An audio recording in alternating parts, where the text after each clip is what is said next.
left side. In 600 meters at the roundabout, take the first exit onto Frank Kenny Road.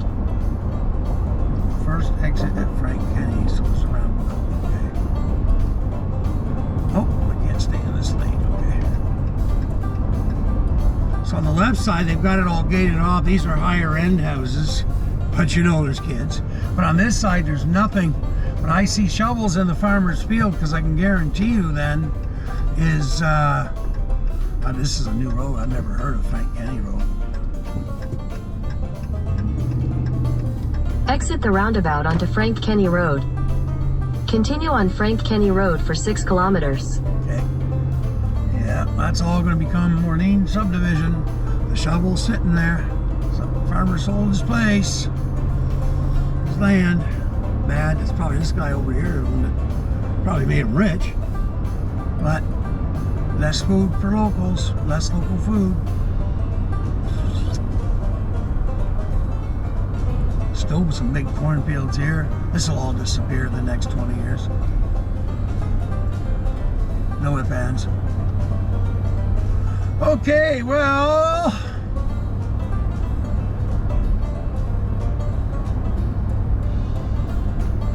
I think I'm just going to cruise. So I'll turn you guys off. I'm going to go back and rewind my good friend Mr. Cornet and listen to his podcast.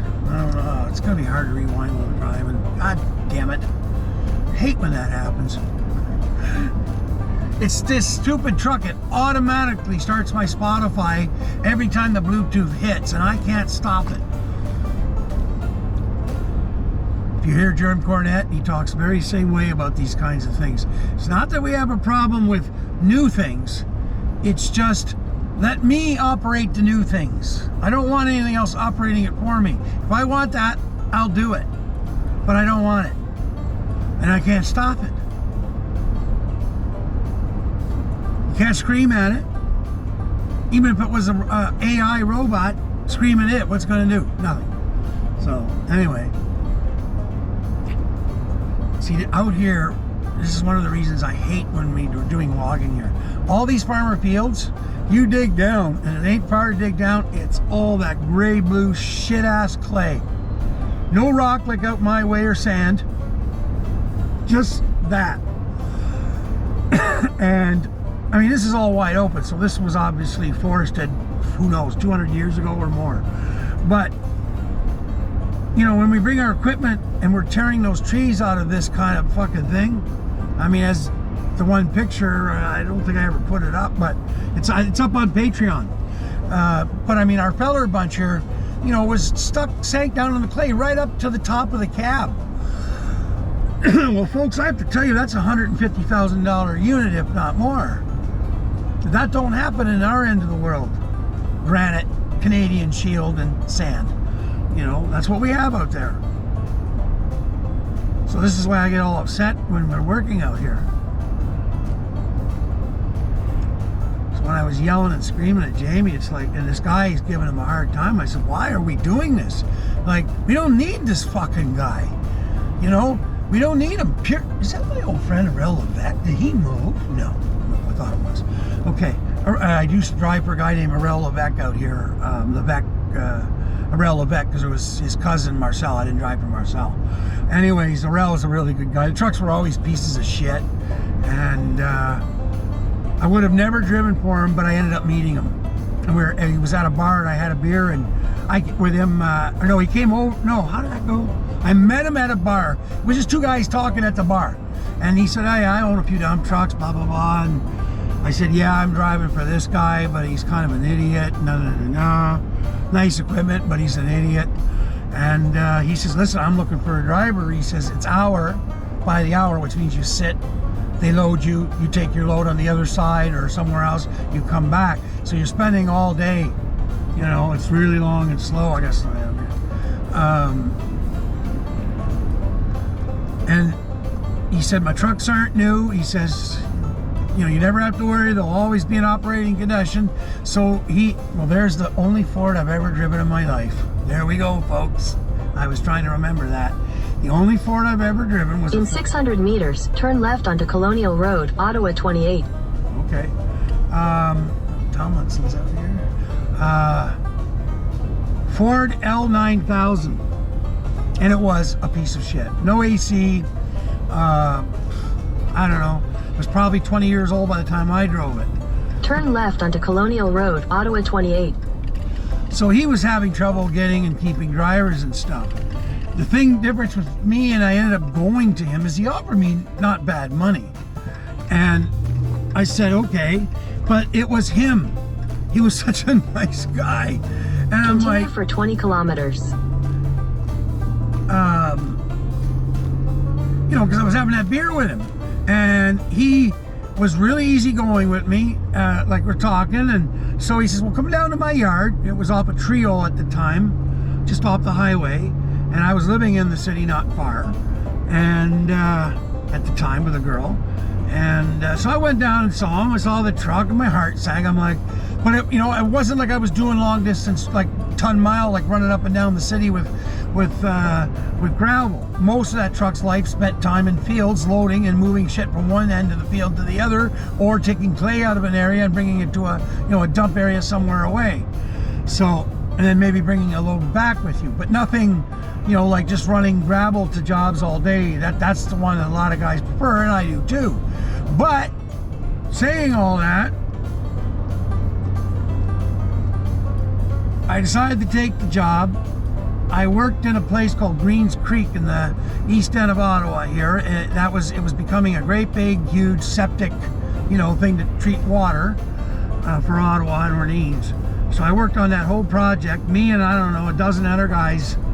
We spent about 2 years in there, and that's all it was, excavating blue clay. And it was miserable because you had to clean the truck because the load would stick. It was just all kinds of misery. And of course, the box he had on there wasn't flat or clean. It had ribs in it. Dump truck drivers, anybody listening to me, they'll know exactly what I'm talking about. And anybody that drives anything older than what's around these days. Okay? So that you guys will get it. Anyways, but like I said, he was such a cool guy. He used to let me take the dump truck home when I lived in the city. I used to go to a strip club with the dump truck after work because he had me, if I was downtown. A friend of mine owned the strip club, and so he would let me park the dump truck in behind the strip. Look at this big wood operator here. Holy shit, who is this guy? Way out here in the East End. I'll get his phone number, not because I want to do any business. Well, maybe I would want to do business with him. But I get a lot of people out here asking me for wood and stuff, and I don't really have anybody to really recommend to them. So I can be the nice guy to recommend it, and then they end up having a family out my way. You know, they'll recommend us. Is this a well drilling guy here? Louis Jones Construction. That's new. Jones, too. My last name. No relation, I can guarantee that. Louis Jones, not Louis. Well, depends. If you're American, that could be Louis. But here, because especially we're on the east side of Ottawa, you know, east side of Ottawa, French Ontario, Eastern Ontario, it's Louis Jones. Although last name Jones isn't very French either, so Louis. See, here's Bearbrook Road. That was the road that, one of the roads I used to work, well, going back north is where the cement plant was. I hated working out of that plant for the fires because it's in this end of the world. Nice truck. You're good with those tires in the winter though, pal. What you're thinking there. Should have them changed already. Fuck. Idiots. Anyway, still a nice truck. Looks nice, but functionally no.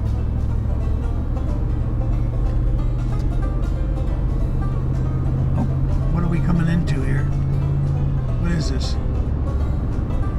Sarsfield. Okay, this is the first time I've ever been out here. It's Sarsfield. Yeah, I better slow down. It's 50. See, this is where I'm thinking I'm going to put signs up. But see, I don't see any signs on the posts here. So, okay, I think I'm going to turn you guys off for now. Save some space and some power.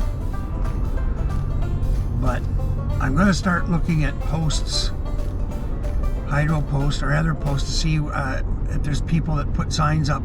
I'm going to put one of our signs up here because I mean, we work out here too for the Starlink. So, although out here, I have to be honest, if you really need an installer, you know, outside of not being able to do handiwork yourself, you don't need it out here. Skies are wide open here. It's farm, eh? You don't need to put Starlink for farm. Well, no, you don't need us to install Starlink on a farm. That's what I mean to say. Sorry, that's not very accurate. If you can install it yourself, because it's wide open. You're not going to have any trouble getting a no obstruction thing with Starlink. So I really have to do a video of that. Oh, this guy's got St. Albert's cheddar cheese thing on. Oh, is he closed? Why don't I come back this way? Maybe I'll come this way. He'll have fresh, because this is out, like St. Albert's is out this way. And his will be fresh, his curds. And I just finished eating my curds, and I'm thinking I might eat poutine now. I saw that. Depends when I get to come back this way. I'm going to see.